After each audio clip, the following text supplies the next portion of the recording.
mes amis, c'est un privilège pour nous, encore une fois, de nous retrouver. La thématique d'aujourd'hui, la bataille d'Armageddon.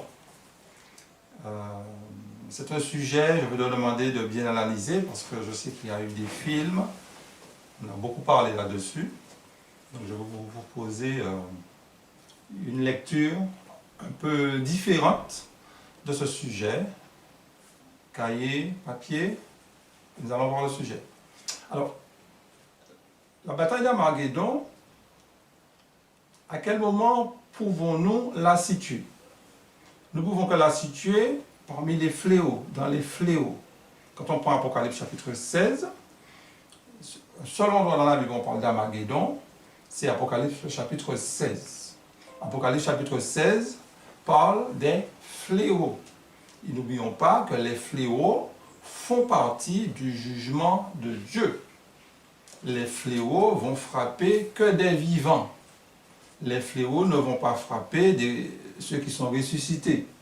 Les fléaux vont frapper. Qui sont ces personnes que les fléaux seront appelés à frapper? Apocalypse chapitre 18, le verset 4. Et j'ai entendu du ciel une autre voix qui disait: sortez du milieu d'elle, mon peuple, afin que vous ne participiez point à ses péchés et que vous n'ayez point part à ses fléaux. Donc il y a un appel qui est adressé aux enfants de Dieu, et après cela, qu'est-ce qu'on verra? Les fléaux vont frapper la terre. Donc aucun enfant de Dieu ne sera frappé par les fléaux. Il nous faut bien comprendre ça. Aucun enfant de Dieu ne sera frappé des fléaux.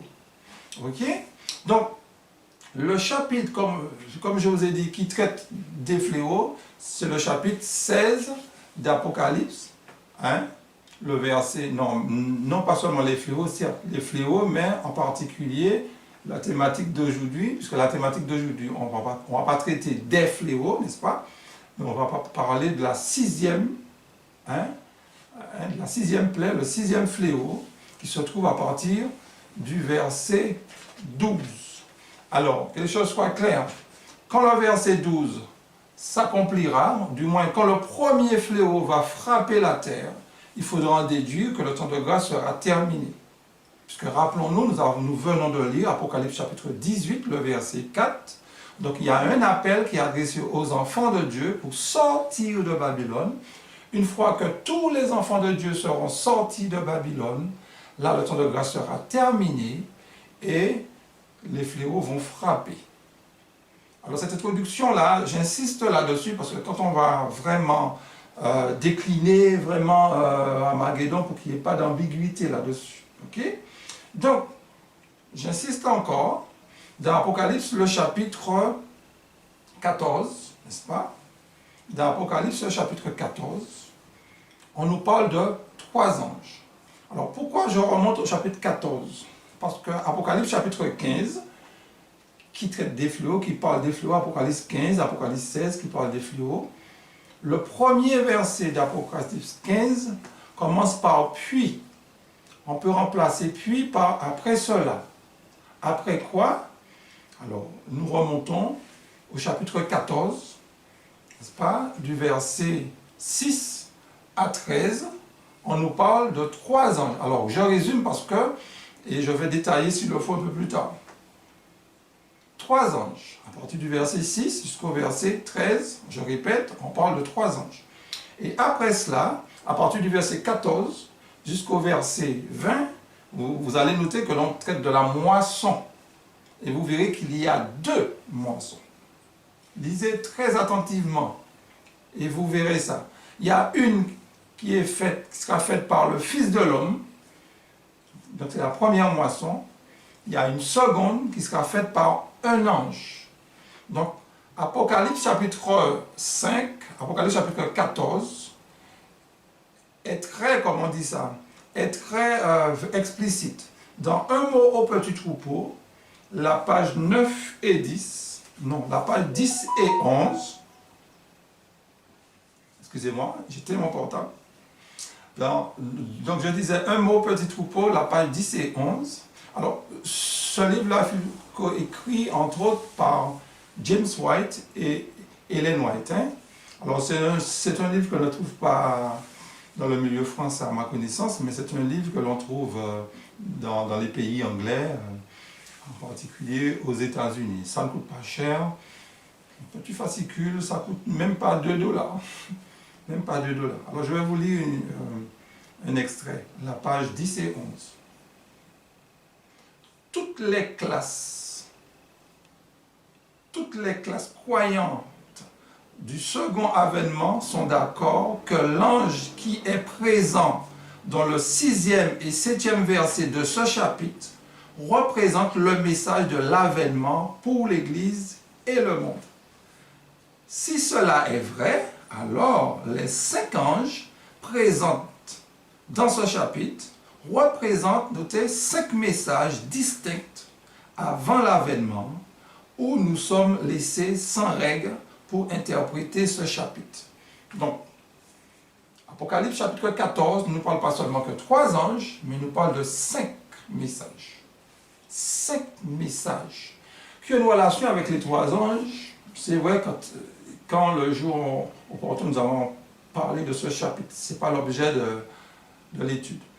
On va essayer d'identifier les 5 messages, sans pour cela insister dessus. Le verset 14 d'Apocalypse 7, voilà le premier. Il disait d'une voix forte, craignez Dieu et donnez-lui gloire, car l'heure de son jugement est venue, et adorez celui qui a fait le ciel et la terre, et la mer, et les sources d'eau.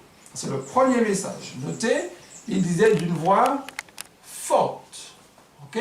D'une voix forte. Après, donc c'est le premier. Le second, verset 8, et un second ange, suivi en disant, elle est tombée, Babylone Lagone, qui a abreuvé toutes les nations du vin de la fureur de son impudicité. Donc, second message, avec une voix forte, disant, etc. Verset 9. Et un troisième ange, les suivit en disant, d'une voix forte, si quelqu'un adore la bête et son image, et reçoit une marque sous son front ou sous sa main, etc. Donc, c'est ce chapitre que vous connaissez. Donc, les 3 anges parlent. Donc, ils ont un message adressé aux habitants de la terre. Regardons maintenant Apocalypse 14. On verra le verset 5. Et un autre ange, suivi du temple, cria d'une voix forte à celui qui était assis sur la nuée, lance ta fossile et moissonne, car l'heure de moissonner est venue, car la moisson de la terre est mûre. Donc notez, il est dit, il y a un ange qui sort du temple et qui crie d'une voix forte et qui va s'adresser à Christ, qui va dire maintenant le moment est venu où tu peux moissonner. Alors ça c'est une étude sur la moisson, mais on va pas, je peux trop insister dessus. Nous avons quand même fait une étude sur la moisson, je vous demande de regarder, mais je ne pense pas que j'ai fait la relation avec Apocalypse 14, mais notez que dans la moisson il y a toujours 2 fruits, il y a 3 rites, mais 2 fruits.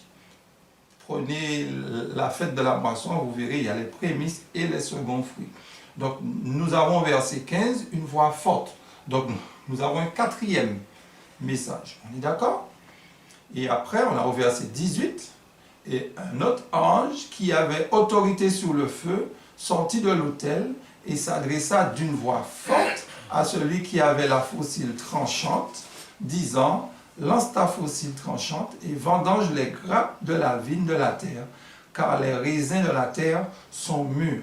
Notez avec moi, l'inspiration nous parle de voix forte. Je sais, on a coutume, quand on aborde le verset 14 d'Apocalypse 14, de parler du retour de Jésus. Je respecte ça, il n'y a pas de souci. Mais regardez les détails qui sont donnés. Ce n'est pas chaque fois que nous voyons Jésus sur les nuées des cieux, il faut conclure que c'est le retour de Jésus. Okay? Nous avons l'exemple d'ailleurs de Daniel 7. Nous avons l'exemple d'Ésaïe 66, à partir du verset 15, etc.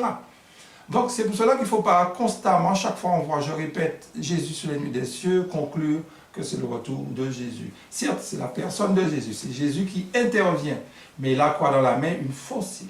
Donc il va moissonner. La moisson se fait avant le retour de Jésus, mais je peux trop insister là-dessus. Mais notez que Jésus sort du temple, non, l'ange sort du temple, et notez qu'on parle d'autel. Donc ce sont des ustensiles qui se trouvent dans le sanctuaire. Mais ce n'est pas tout à fait l'étude, on ne va pas trop insister là-dessus.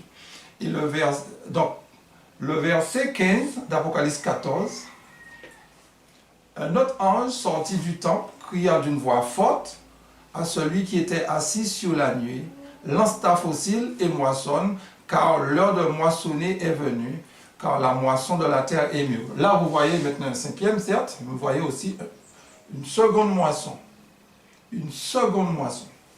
Donc, mes amis, notez encore, on parle du temple, on parle d'une voix forte, on parle aussi de fossiles, donc, où Dieu tranche toujours, où il crible, et on parle aussi du temple, j'ai déjà dit ça.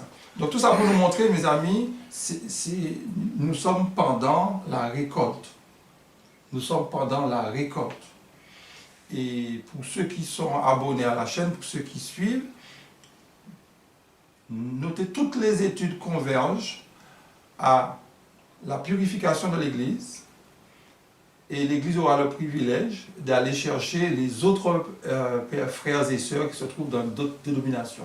Ça ne veut pas dire qu'on ne peut pas le faire maintenant, parce que des fois il y a une incompréhension entre nous, parce que des fois quand je dis ça, j'ai omis de dire chaque fois que ça ne veut pas dire que nous sommes des missionnaires, nous sommes des enfants de Dieu. Toute âme est une âme à sauver. Donc nous sommes appelés à partager l'évangile, quelle que soit la personne. Que les choses soient claires. Parce que personnellement, je parle de Dieu à tout le monde. Je n'ai pas de problème à ce niveau. Donc la grâce appartient à tout le monde. Mais je sais que bientôt, l'évangile va toucher toutes les stations du monde. Là maintenant, il est retenu ici là, à cause du système politique, à cause des persécutions. Mais bientôt, quand Dieu va baptiser son Église, l'Église pourra remplir sa tâche avec force et puissance.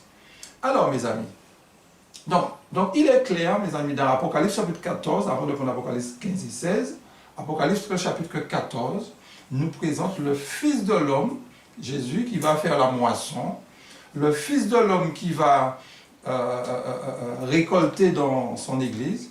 Donc Dieu va ôter l'ivraie, et le bon grain sera baptisé du Saint-Esprit. Mais pour ceux qui ont fait l'étude de la moisson, vous verrez que la seconde moisson, c'est le bon grain qui sera ôté de l'ivraie. Parce que quand vous regardez Apocalypse 18, le verset 4 que nous avons lu, notez que ce sont les enfants de Dieu qui vont sortir de Babylone. Mais dans l'Église, pendant qu'il y a la cohabitation entre l'ivraie et le bon grain, c'est l'ivraie qui sera ôté. Mais remarquez que quand les enfants de Dieu sortent de Babylone, notez que c'est le bon qui sort du mauvais, entre guillemets, ok, qui sort de cela. Donc, notez ce détail-là. Là maintenant, nous irons dans Apocalypse chapitre 15, le verset 1 à 3. Regardez les précautions que nous prenons avant d'aborder le sujet. Aborder le sujet et vous verrez pourquoi je l'ai fait. Apocalypse chapitre 15, les 3 premiers versets, il dit ce qui suit. Puis je vis dans le ciel un autre signe, grand et admirable, 7 anges qui tenaient 7 fléaux, les derniers, car par eux s'accomplit la colère de Dieu.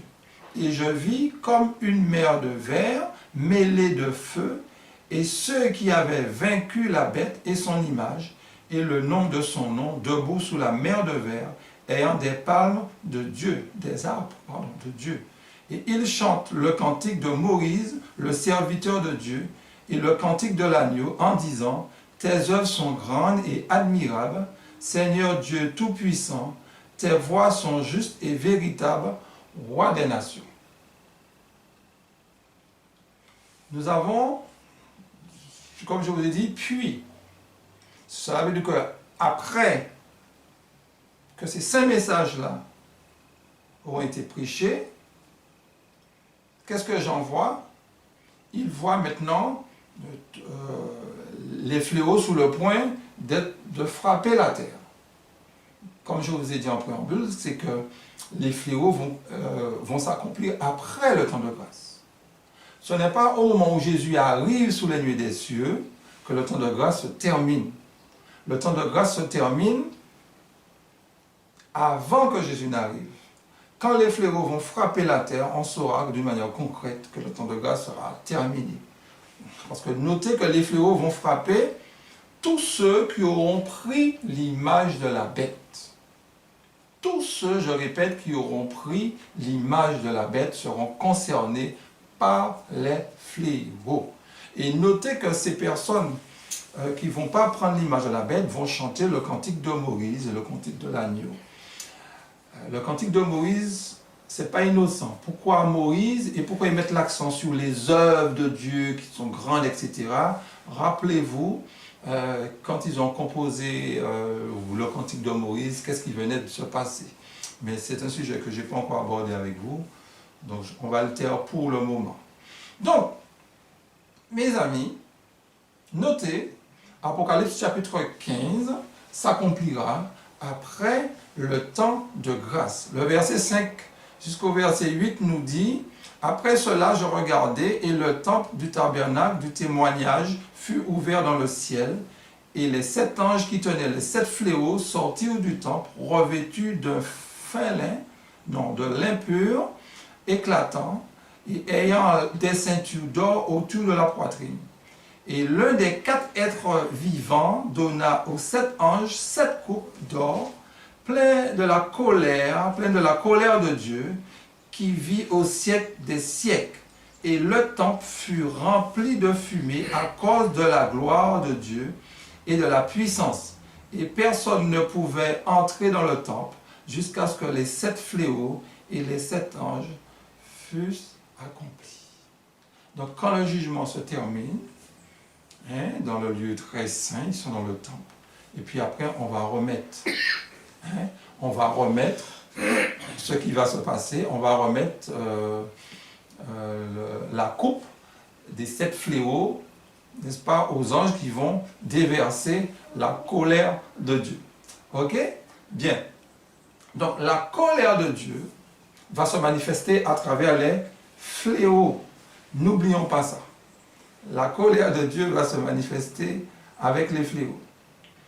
Donc, Apocalypse, le chapitre 16, là maintenant nous allons prendre, nous irons dans notre étude. Donc, j'ai fait une grande introduction de manière à contextualiser, n'est-ce pas, notre étude. Parce que très souvent, quand on parle de la guerre d'Armageddon, on le met soit après les 1000 ans, j'ai entendu dans le dernier questionnaire, quand on a traité d'Apocalypse, je n'ose même pas dire ce qu'ils ont dit, ce n'est pas une critique, mais vous allez voir ce qu'ils ont dit. J'ai été tenté de comparer, mais bon, je préfère présenter et vous allez vous-même analyser. Parce que vous savez, quand on parle de la parole de Dieu, il ne faut pas non plus... chaque personne donne une interprétation, mais sachez que les interprétations doivent sortir, à mon humble avis, d'un prophète.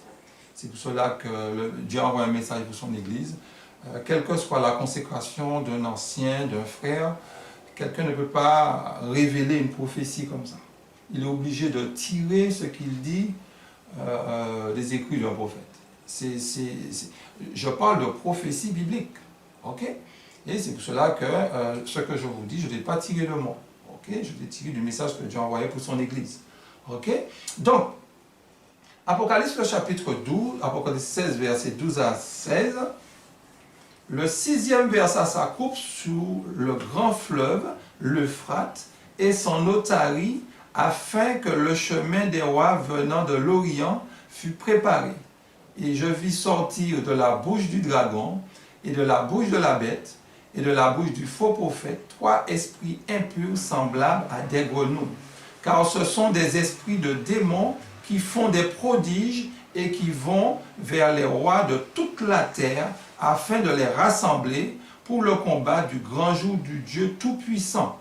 Voici, je viens comme un voleur, heureux celui qui veille et qui garde son vêtement, afin qu'il ne marche pas nu et qu'on ne voit pas sa honte. Et ils les rassemblèrent dans le lieu appelé en hébreu Armageddon. 6e plaie. Confirmé par la puissance miraculeuse. Ok.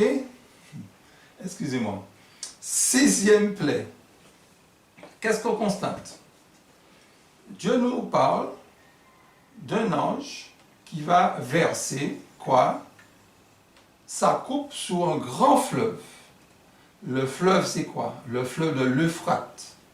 L'Euphrate, comme vous le savez, se trouve pas trop loin de l'Irak. Il y a plusieurs branches. Hein? Ça se trouve pas trop loin de l'Irak. L'inspiration nous dit, on ne fait pas d'interprétation, on dit ce qu'on a lu. Le fleuve va tarir. Ok? Et le fleuve va disparaître en quelque temps. Le fleuve va tarir, il n'y aura plus d'eau dedans. Ce qui va permettre, n'est-ce pas, à des rois de venir, de prendre ce chemin, de prendre cette vallée. Parce qu'elle dit, et son otarie, afin que le chemin des rois venant de l'Orient fût préparé. Donc l'eau va disparaître pour permettre à des rois d'avoir accès, de descendre là. Ok? Et on parle de cette trilogie-là, on parle du dragon, on parle de la bête, on parle du faux prophète. Hein? Et ces trois-là vont rassembler tous les habitants de la terre pour le grand combat du Dieu Tout-Puissant.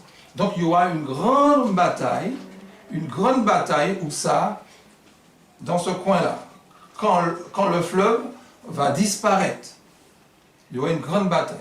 Et il y a une bénédiction, une béatitude sur tous ceux qui seront du côté de l'Éternel, parce qu'il est dit, heureux celui qui veille et qui garde ses vêtements. Ok? Donc la bataille, mes amis, se fera dans un lieu, je dis bien dans un lieu appelé Armageddon. Armageddon est un lieu. C'est ce que dit l'inspiration. Alors, entendons-nous bien, mes amis. Entendons-nous bien, bien, bien. La guerre d'Armageddon, premièrement, ne se fera pas après les 1000 ans. La guerre d'Armageddon n'a pas encore commencé. Parce que la guerre d'Armageddon, c'est pendant les fléaux. Le premier n'a même pas encore frappé la terre. La guerre d'Armageddon, c'est après le cinquième, donc le sixième fléau. La guerre d'Armageddon, c'est quoi? C'est le fleuve de l'Euphrate qui va disparaître, et puis il y aura des personnes qui vont descendre pour livrer une guerre contre Dieu. Mais si Dieu n'est pas encore venu, contre qui? Mais Dieu n'est pas encore venu, parce que vous savez que Jésus reviendra après le septième fléau, après le grand tremblement de terre que Jésus viendra. Et là, on parle d'un sixième. Du sixième, Jésus dit, voici je viens. Ne vous inquiétez pas, nous allons voir tout cela. Mais si on s'arrête seulement, je dis bien seulement, au texte d'Apocalypse 16, ce n'est pas suffisant pour bien cerner cette étude. C'est pour cela qu'on va rester dans le livre d'Apocalypse. Et je vais vous montrer un autre texte qui va compléter ce que nous venons de lire. Prenez avec moi, si vous voulez bien, Apocalypse chapitre 19, le verset 11 à 21. Je dis bien Apocalypse 19, le verset 11 à 21. Puis je vis le ciel ouvert, et voici parut un cheval blanc. Celui qui le montait s'appelait Fidèle et Véritable, et il juge et combat avec justice. Ses yeux étaient comme une flamme de feu, sur sa tête étaient plusieurs diadèmes. Il avait un nom écrit que personne ne connaît, si ce n'est lui-même. Et il était revêtu d'un vêtement teint de sang. Son nom est la parole de Dieu. Les armées qui sont dans le ciel le suivaient, sur des chevaux blancs, revêtus d'un fin lin, pur, blanc et pur. De sa bouche sortait une épée aiguë pour frapper les nations. Il les pétera avec une verge de fer, et il foulera la cuve du vin de l'ardente colère de Dieu Tout-Puissant. Il avait sur son vêtement et sur sa cuisse un nom écrit « Roi des rois et Seigneur des seigneurs ». Et je vis un ange qui se tenait dans le soleil, et il cria d'une voix forte, disant à tous les oiseaux qui volaient par le milieu du ciel, « Venez, rassemblez-vous pour le grand festin de Dieu, afin de manger la chair des rois, la chair des chefs militaires, la chair des puissants, la chair des chevaux et de ceux qui les montent, la chair de tous libres, esclaves, petits et grands. Et je vis la bête et les rois de la terre et leur armée rassemblés pour faire la guerre à celui qui était assis sous le cheval et son armée. Et la bête fut prise et avec elle le faux prophète qui avait fait devant elle les prodiges par lesquels il avait séduit ceux qui avaient pris la marque de la bête et adoré son image. Ils furent tous deux jetés vivants dans l'étang ardent de feu et de soufre. Et les autres furent prises avec elle, et le faux prophète qui avait fait devant elle les prodiges par lesquels elle avait séduit ceux qui avaient pris la marque de la bête et adoré son image, ils furent tous les deux jetés vivants dans l'étang ardent de feu et de soufre, et les autres furent tués par l'épée et qui sortait de la bouche de celui qui était assis sous le cheval, et tous les oiseaux se rassemblèrent, se rassasièrent de leur chair. Excusez-moi, je manque de concentration, il fait un peu chaud. Alors, mes amis, concentrons-nous. Nous voyons ici un cavalier très majestueux. Il y a suffisamment de détails qui sont donnés dessus. Ce cavalier, il n'y a pas photo, c'est Christ. Il n'y a pas seulement un cavalier, il y a toute une cavalerie, puisqu'il est entouré de son armée. Ça devrait être très impressionnant. J'imagine que ça devait être très impressionnant pour Jean quand il a vu ça. Ça devait être très beau. Mais là où je voulais attirer votre attention, au verset 15. Le verset 15 nous dit, on reprend le verset 15, « De sa bouche sortait une épée aiguë pour frapper les nations, et il les pétra avec une verge de fer, et il foulera la cuve du vin de l'ardente colère de Dieu Tout-Puissant. » De sa bouche, il y a quoi qui sort? Une épée. Pour faire quoi? Pour frapper les nations. Donc Jésus vient avec toute sa cavalerie. Il vient faire quoi? Frapper toutes les nations. Du moins, les nations. Ok? Il va les perdre avec une verge de fer. Et on dit, il foulera la cuve du vin de l'ardente colère. Ça vous rappelle quoi, mes amis? La cuve de l'ardente colère de Dieu. Oui, c'est bien ça. Apocalypse 14, c'est bien ça. Lisons-le. Apocalypse 14, le verset 10. Il boira, lui aussi, du vin de la fureur de Dieu, versé sans mélange, dans la coupe de sa colère. Il sera tourmenté dans le feu et de soufre, devant les saints anges et devant l'agneau. Notez, il boit le vin de la fureur, qui est donné dans le troisième ange, et ça ressemble à Apocalypse 14, Apocalypse 15, Apocalypse 16, parce que n'oublions pas que les fléaux sont appelés la cuve de la colère de Dieu. Donc Apocalypse 19, à partir du verset 11, fait allusion au fléau. Fait allusion au fléau. Et notez que ceux qui sont frappés là sont ceux qui ont pris l'image de la bête. Quand Jésus revient, l'éclat de son avènement tue tout le monde. Du moins tous les vivants qui seront là, même ceux qui l'ont percé. Ok? Mais que nous dit l'inspiration?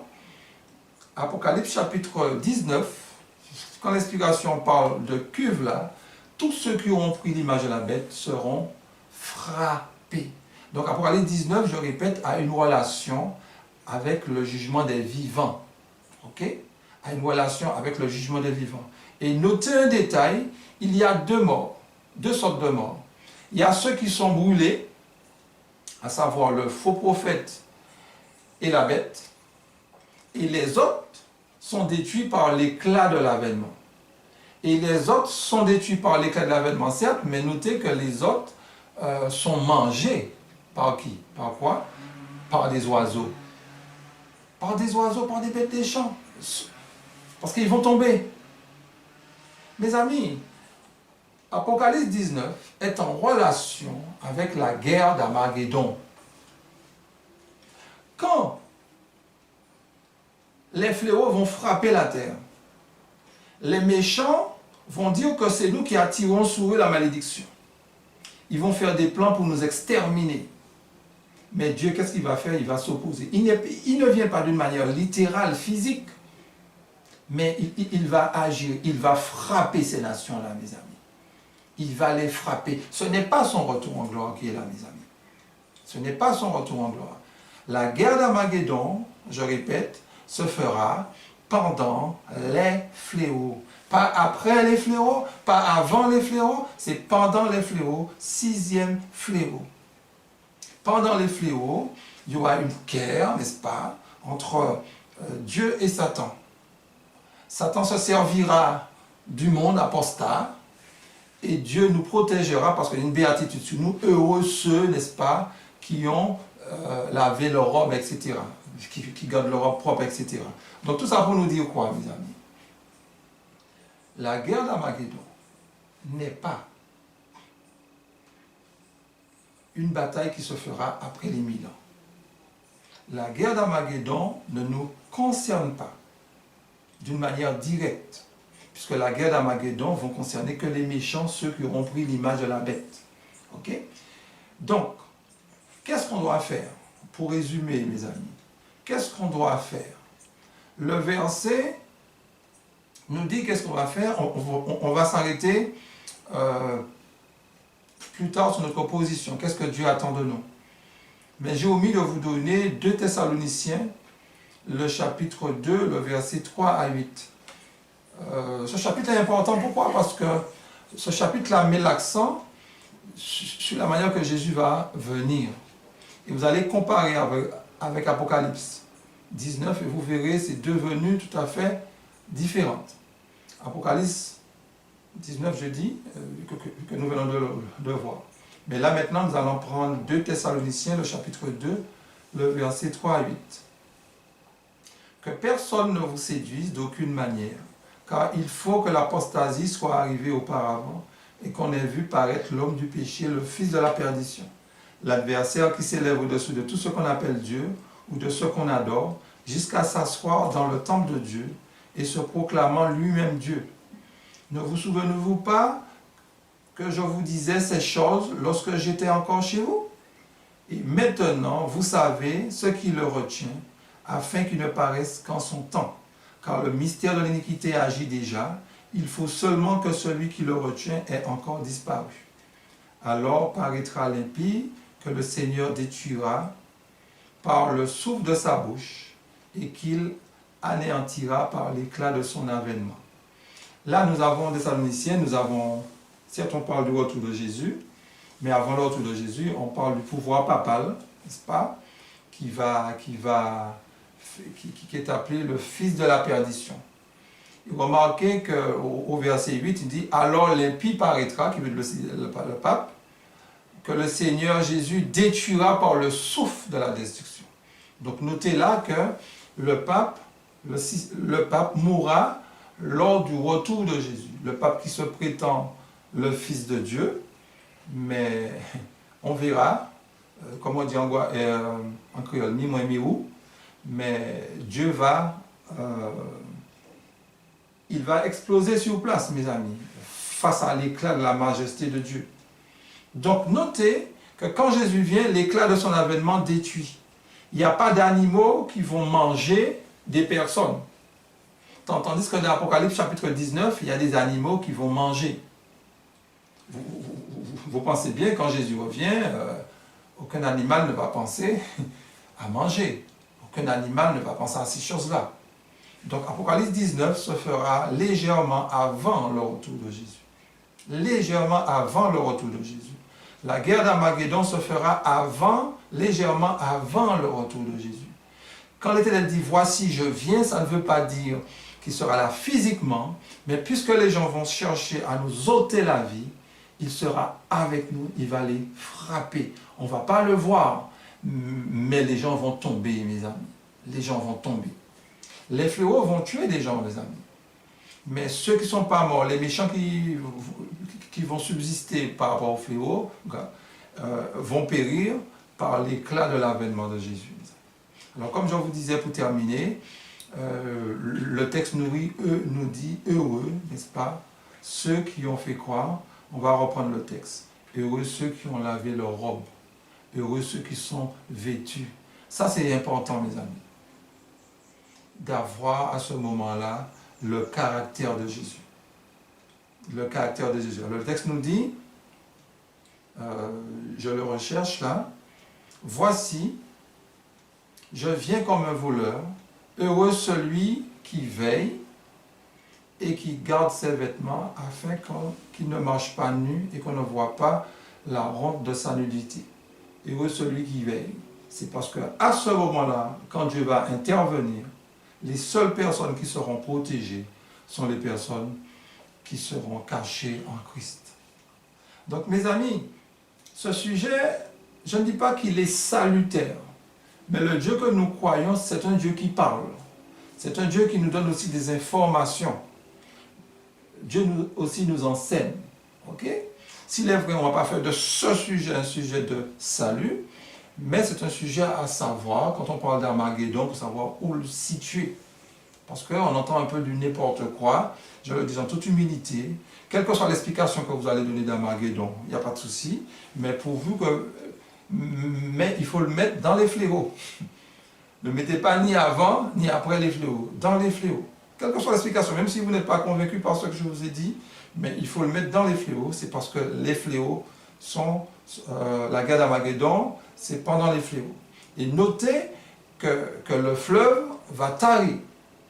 Alors, certains disent que le fleuve est symbolique, fleuve représente peuple, Babylone, etc. Mes amis, dans les fléaux, quand on parle de fleuve, depuis tous les fléaux, quand on parle de fleuve qui deviendra en sang, le premier fléau, hein, quand on parle les sources d'eau qui vont devenir en sang, quand on parle du soleil qui va brûler les hommes, quand on parle d'un ulcère, quand on parle de toutes ces choses-là, si vous voulez symboliser les choses, c'est vous, libre à vous. Mais ça s'accomplira littéralement, mes amis. Alors, la question que je peux répondre volontairement, pourquoi le fleuve va tarir là, à ce moment-là? Pourquoi c'est ce fleuve-là? Pourquoi cette bataille se fera là? Ce qui sous-entend que les enfants de Dieu ne seront pas trop loin de ce coin-là. Mais en temps et en heure, nous allons voir ce sujet parce que je ne vous ai pas tout dit concernant cette guerre-là. Je ne vous ai pas tout dit parce qu'il y a des thèmes que je n'ai pas encore abordés avec vous. Mais si le fleuve va disparaître là, si les gens vont descendre là, c'est parce que les enfants de Dieu ne seront pas trop loin. Alors quand on parle des rois qui vont venir, le roi là, contrairement à ce que dit le questionnaire qui a traité du livre d'Apocalypse, ça fait quelques années de cela, le roi là, ce n'est pas le retour de Jésus, mes amis. C'est parce qu'on parle on nous dit des rois, on ne dit pas un roi, des rois.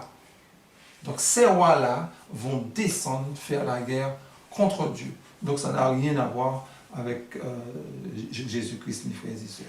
Alors que Dieu nous bénisse.